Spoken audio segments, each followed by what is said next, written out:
नमस्कार दोस्तों, स्वागत है आप सभी का आपके अपने YouTube channel Kuchaman online classes में।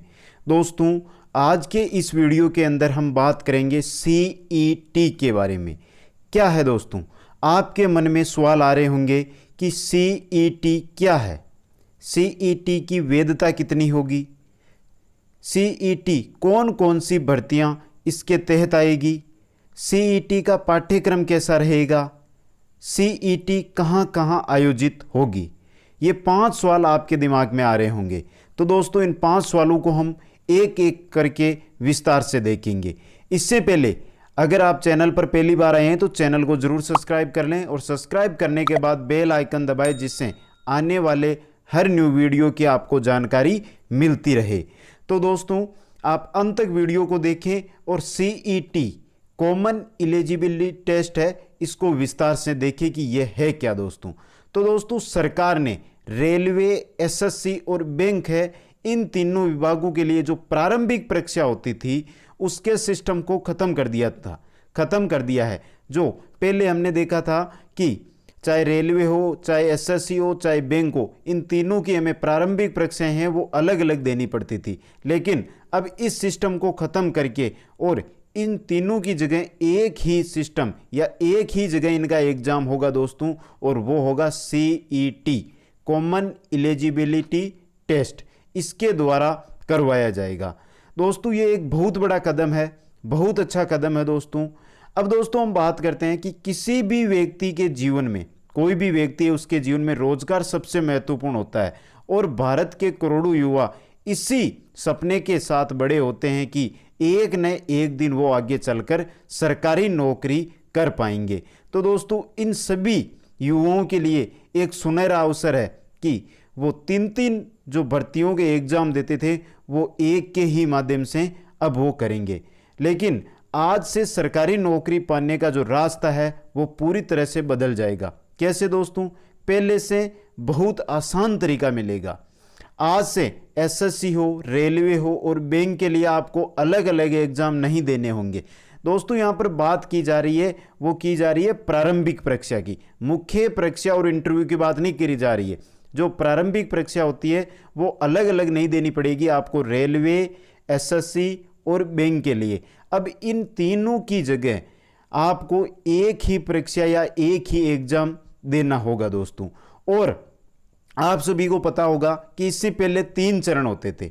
सबसे पहले होती थी हमारी प्रारंभिक परीक्षा, प्रारंभिक परीक्षा के बाद में होती थी मुख्य परीक्षा, और मुख्य परीक्षा के बाद में इंटरव्यू होता था, जिसके जरिए कोई भी उम्मीदवार होता था उसका चयन या उसका सिलेक्शन किया जाता था। लेकिन अब जो ये नई व्यवस्था है, इसके तहत इन तीनों सरकारी विभागों के लिए आपको अलग अलग परीक्षाएं नहीं देनी होगी, बल्कि इन तीनों के लिए एक ही परीक्षा CET कॉमन एलिजिबिलिटी टेस्ट का आयोजन होगा।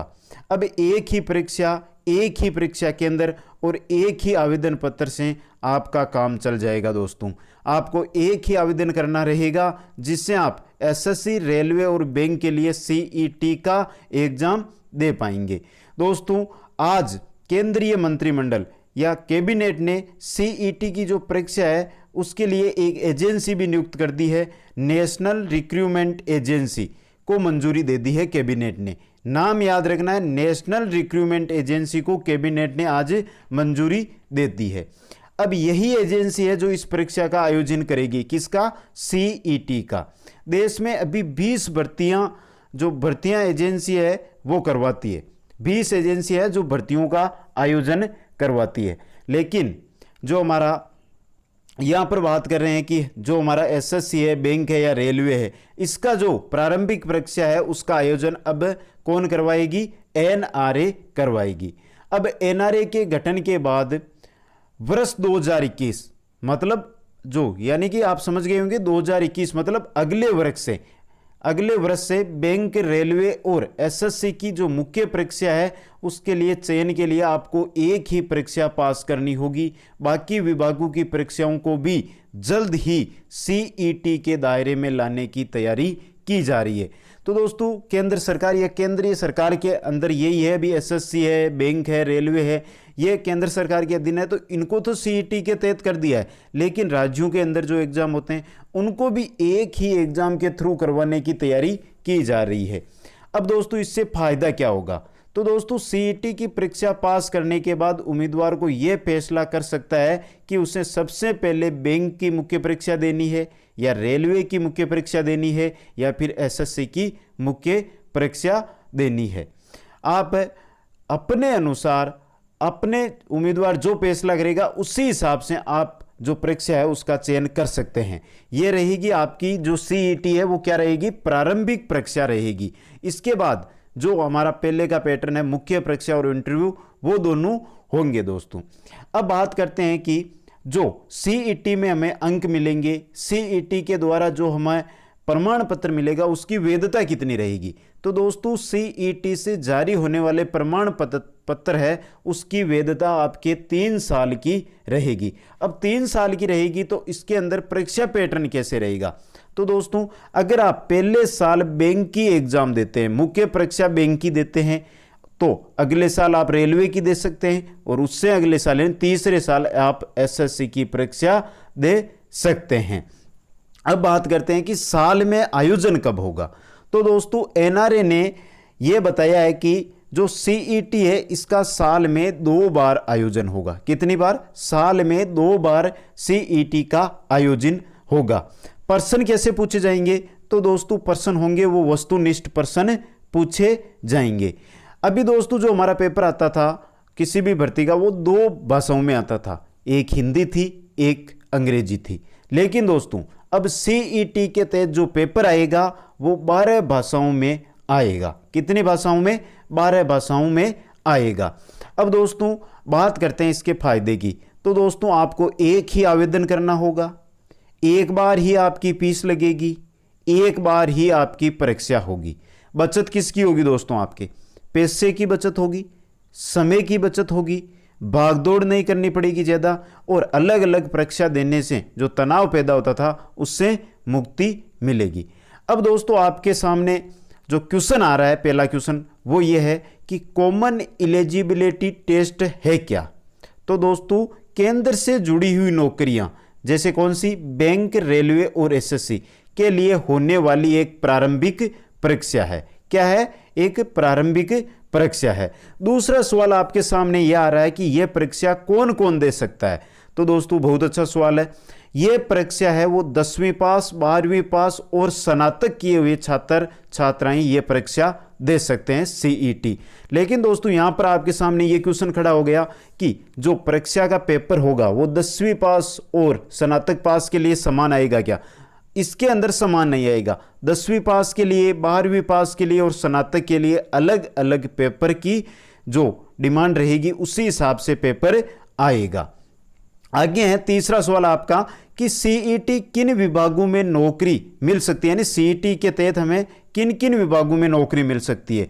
तो दोस्तों सीईटी के तहत आपको आगे आप किस में जा सकते हो? एसएससी, रेलवे और बैंकिंग के लिए ये एक प्रारंभिक परीक्षा है। इसके बाद आप इनकी मुख्य परीक्षा और इंटरव्यू देख के नौकरी में चयन हो सकते हो दोस्तों।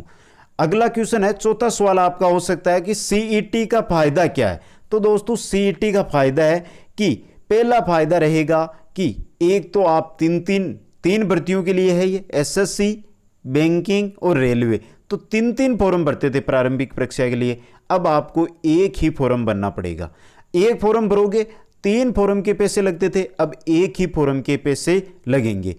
तो 2 फायदे हो गए। तीसरा कि 3 भर्तियों का आप परीक्षा जो इंतजार थे, परीक्षा जो इंतजार रहता था नतीजों का, वो इंतजार खत्म हो जाएगा। अब एक ही परीक्षा का इंतजार रहेगा और वो भी जल्दी आपको इसका रिजल्ट मिलेगा। अब बात करते हैं कि जो ये परीक्षा फल है, जो परीक्षा में अंक मिले, इनकी वैधता कितनी रहेगी? तो 3 साल की वैधता इनकी रहेगी। नेक्स्ट हमारा 5वां सवाल है कि परीक्षा कहां आयोजित होगी? तो दोस्तों ये परीक्षा है ये 1000 केंद्रों पर आयोजित होगी। तो इससे हम देख सकते हैं कि हर जिले के अंदर एक केंद्र बनाया जाएगा। परीक्षा केंद्र हर जिले के अंदर बनाया जाएगा। पहले हम देखते थे कि राज्य के अंदर 2 या 3 या 4 जो बड़े शहर होते थे वहाँ पर ये परीक्षाएं आयोजित करवाते थे। इस वजह से जो ग्रामीण इलाके के हैं, जहाँ से दूरी होती है, उनके जाने का, उनके रहने का, उनके खाने का कितना खर्च होता था। लेकिन अब हर जिले में अगर परीक्षा केंद्र मिलेगा तो इसकी भी बचत होगी। नेक्स्ट हमारा सवाल है दोस्तों कि जो पाठ्यक्रम सीईटी के तहत जो सीईटी का पाठ्यक्रम है वो क्या रहेगा। तो दोस्तों सीईटी का पाठ्यक्रम है वो 10th पास हो, 12th पास हो या स्नातक हो, इनके लिए अलग अलग रहेगा। जिस प्रकार की है, अब आप भी सोच सकते हो कि स्नातक के लिए जो पेपर है वो अगर 10th पास जो छात्र है, 10th पास किए किसी छात्र ने और वो रेलवे की एग्जाम देना चाहता है और वो सीईटी का एग्जाम दे रहा है तो उसके समझ में नहीं आएगा। तो 10th पास, 12th पास और स्नातक है उनके लिए अलग अलग जो है वो पाठ्यक्रम रहेगा। ये है दोस्तों हमारी सीईटी, कॉमन एलिजिबिलिटी टेस्ट। आपको बहुत अच्छे से समझ में आया होगा। तो दोस्तों अगर ये आपको जानकारी पसंद आई है तो वीडियो को लाइक करें और कमेंट करके बताएं कि आपको वीडियो की जो जानकारी है वो कैसी मिली। अगर आपको पसंद आई है तो आगे शेयर करके अपने मित्रों तक ये वीडियो जरूर पहुंचा दें। आप सभी को वीडियो देखने के लिए बहुत धन्यवाद। जय हिंद, जय भारत।